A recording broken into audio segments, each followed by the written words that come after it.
엘레나는 이 교활한 어머니와도 반화해하고 있었다. 어머니는 엘레나의 결혼을 간절히 원하는 나머지 자기와 친한 사이인 방문 동정회의 관구장인 상티과트로 노 추기경이 카스트로로 가는 것을 알고 특사가 있었기 때문에 카스트로로 가는 것이 늦어졌다고 수도원의 나이 많은 수녀들에게 은밀하게 전해줄 수 없겠느냐고 부탁했다. 교황 그레고리오 13세는 예전에 이 수도원을 침범하려던 줄리오 브란치 보르테라는 역적의 죽음을 전해 듣고 이 영혼을 가엾게 여겨 줄리오에게 내린 신성 모독죄란 판결을 취소하겠다고 말했다. 왜냐하면 멕시코에서 반란 토민들에게 습격을 받고 학살된 브란치 보르테가 다행히 연옥에만 떨어지고 만다 하더라도 이러한 제명을 짊어지고는 연옥에서 영원히 나올 수 없을 것이라고 생각되었기 때문이다. 이 소식은 카스트로 수도원 안에 커다란 반응을 불러일으켰다. 엘레나는 그 무렵 막대한 재산을 갖고 있으면서 무료하기 짝이 없는 여성에게 흔히 있듯이 궤도에서 벗어난 허영에 들뜬 생활을 하고 있었다. 소문은 엘레나의 귀에도 들어갔다. 이때부터 엘레나는 자기 방에서 한 걸음도 나오지 않았다. 강조하기 위하여 말해두지만 줄리오가 습격한 날 밤에 잠시 동안 숨었던 문지기 수녀의 수의실을 자기의 거처로 하려고 엘레나는 수도원의 태반을 다시 고쳐 짓게 했다. 막심한 곤란과 좀처럼 가라앉힐 수 없는 비난을 무릅쓰고 엘레나는 옛날에 브란치 보르테를 섬기던 3명의 병졸들을 찾아내서 이들을 자기의 심부름꾼으로 삼았다. 이는 카스트로를 습격했을 때 간신히 살아남은 5명 중에 아직도 살아있었던 사람들이다. 그 가운데는 우고네도 있었다. 그는 지금은 나이도 많고 온몸에 상처투성이었다. 이 3사람을 보기만 하면 모두 수군대며 야단들이었지만 엘레나의 거만한 성격에는 모두들 쩔쩔맸기 때문에 결국 그런 건 문제도 아니었고 매일 그들이 깡피레알리 가에서 내준 옷을 입고 바깥의 쇠창살개로 분부를 받으러 오는 형편이고 언제나 똑같은 엘레나의 질문에 오랫도록 대답하고 있는 그들의 모습이 자주 눈에 띄게 되었다. 줄리오의 죽음을 전해 듣고 나서부터는 방에 틀어박혀 세상과 일체 관계를 끊고 있었으나 그런 생활이 반년이나 계속된 후 달랠 길 없는 불행과 오랜 권태로 말미암아 지칠 대로 지친 엘레나의 마음을 처음으로 자극한 것은 허영심이었다. 그보다 조금 전에 수도 원장이 세상을 떠났다.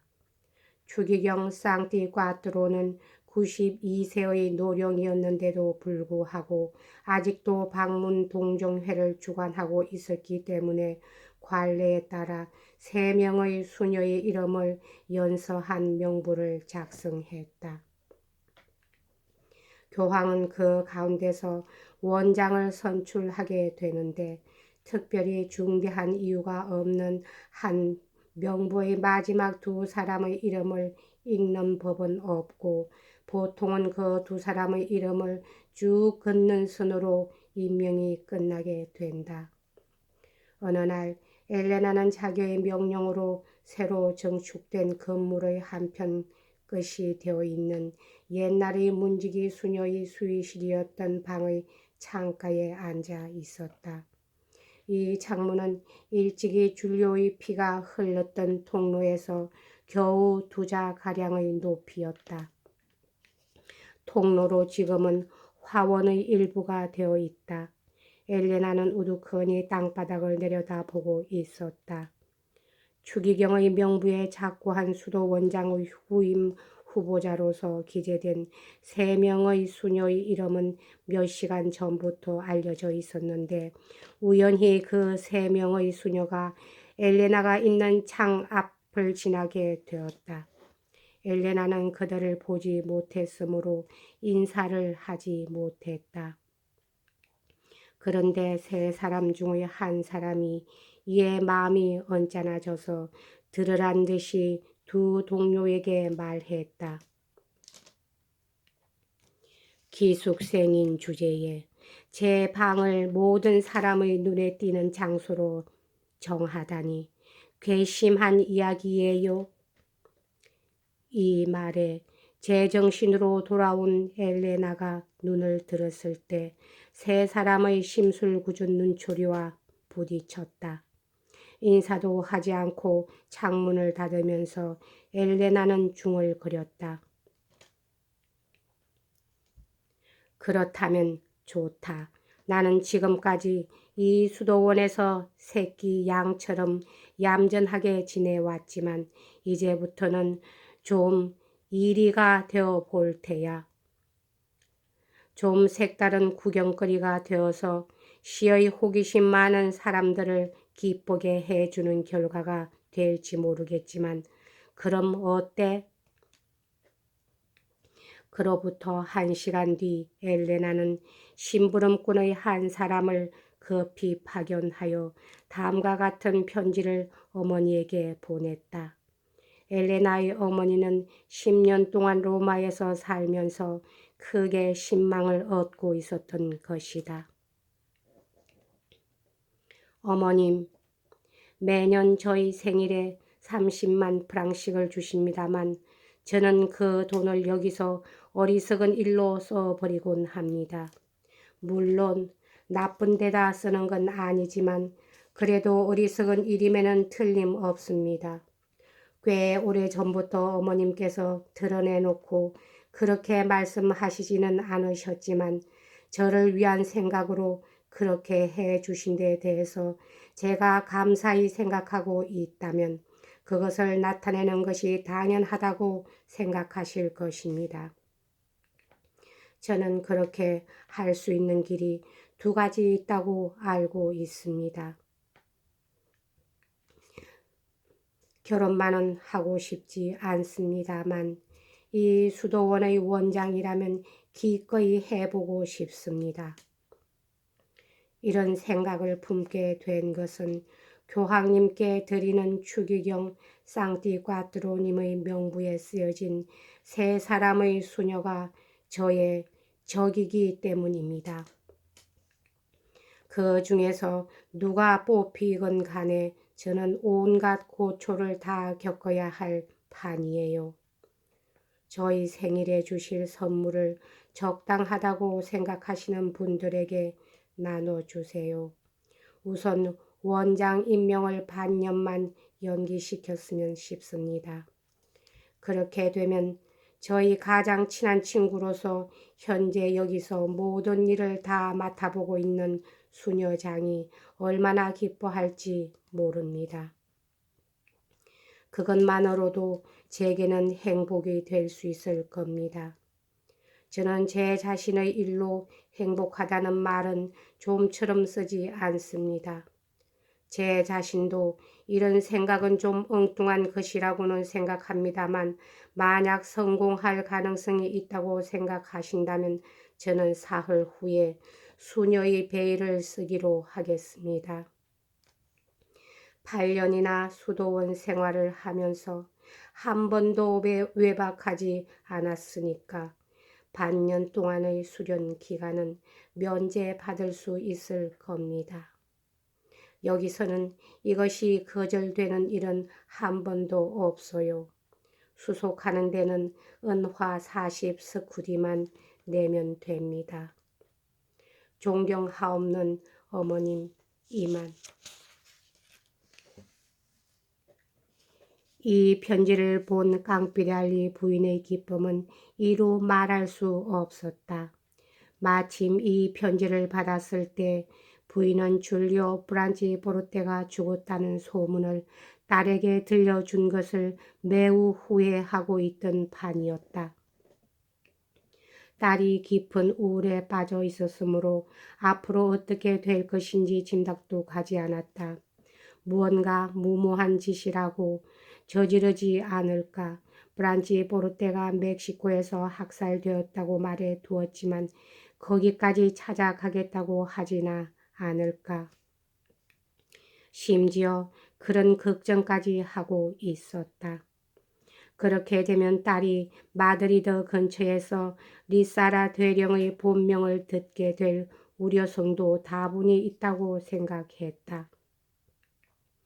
그러나 한편 딸이 사자에게 주어 보낸 편지로 부탁한 것은 거의 실현하기 어려운 일, 거의 궤도를 벗어난 일이라고까지 생각됐다. 아직 정식 수녀도 되지 않았을 뿐만 아니라 산적에게 정열을 품게 하고 자기까지도 정열을 품었음직하다고 알려져 있는 처지고 보면, 그러면서도 로마의 모든 명문의 딸들을 맡고 있는 수도원의 원장이 되겠다는 것이다.